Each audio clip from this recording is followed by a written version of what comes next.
வணக்கம் ஃப்ரெண்ட்ஸ். இன்னைக்கு நாம பிளாக் பெப்பர் மிளகின் நன்மைகளை பற்றி தெரிஞ்சு கொள்ளலாம்.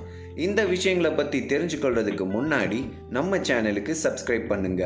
நாங்கள் அப்லோட் செய்யும் வீடியோவின் நோட்டிஃபிகேஷனுக்காக கீழே இருக்கும் பெல் பட்டனை ப்ரெஸ் பண்ணுங்க. இன்று மிளகின் அற்புத பலன்களை பற்றி பார்ப்போம். தற்சமயம் மொபைல், கம்ப்யூட்டர்ஸ், லேப்டாப் இவற்றின் பயன்பாடு அதிகரித்து உள்ளதால் கண்ணாடி அணிவது சாதாரணமான விஷயம் ஆகிவிட்டது. கண்ணாடி அணிபவர்கள் நாட்டு தக்காளி வாங்கி வந்து அதன் மேல் மிளகு பொடி தூவி வெறும் வயிற்றில் சாப்பிட வேண்டும்.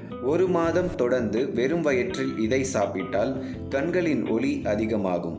2 அல்ல 3 மாதங்கள் சாப்பிட்டால் கண்ணாடியே தேவைப்படாது.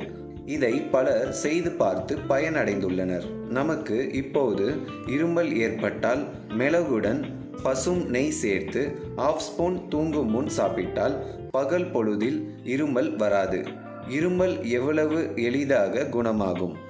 பொழுதும் மருந்துகளை சாப்பிடுவதை நாம் தவிர்க்கலாம். பற்களில் வலி ஏற்பட்டால் நாம் டென்டிஸ்டை பார்ப்போம்.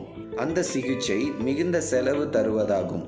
மீண்டும் மீண்டும் வருவதாகவும் இருக்கும். பல்வலி வந்தால் மிளகு மற்றும் கல்லுப்பு இரண்டையும் சரியான அளவில் கலந்து காலை பல் விளக்க பயன்படுத்தினால் ஈறுகள் பலம் பெறும், பல்வலி நீங்கும், பல் சொத்தை சரியாகிவிடும்.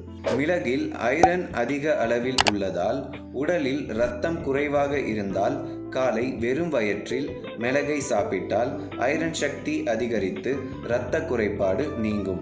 மிளகில் கால்சியம் அதிக அளவில் உள்ளதால் வெறும் வயிற்றில் மிளகை சாப்பிட்டால் நமது எலும்புகள் வலுப்பெறும். டென்ஷன் உள்ளவர்கள் காலை வெறும் வயிற்றில் சில மிளகை சாப்பிட்டால் அது நம்மை அமைதிப்படுத்தும், மேலும் நம்மை உற்சாகமாகவும் வைத்திருக்கும். காலை வெறும் வயிற்றில் 3 அல்ல 4 மிளகை சாப்பிட்டால் மாதத்தில் முடி உதிர்வது குறைந்துவிடும். உங்களுக்கு இந்த வீடியோ பிடிச்சிருந்தா லைக் பண்ணுங்க, ஷேர் பண்ணுங்க, நம்ம சேனலுக்கு சப்ஸ்கிரைப் பண்ணுங்க. கண்டிப்பாக நாம இதே மாதிரி அடுத்து இன்னொரு ஆரோக்கியமான விஷயங்களை பற்றி பேசலாம். அதுவரை எல்லோரும் ஹாப்பியாக இருங்க, சந்தோஷமா இருங்க, முக்கியமாக ஹெல்த்தியாக இருங்க. நன்றி.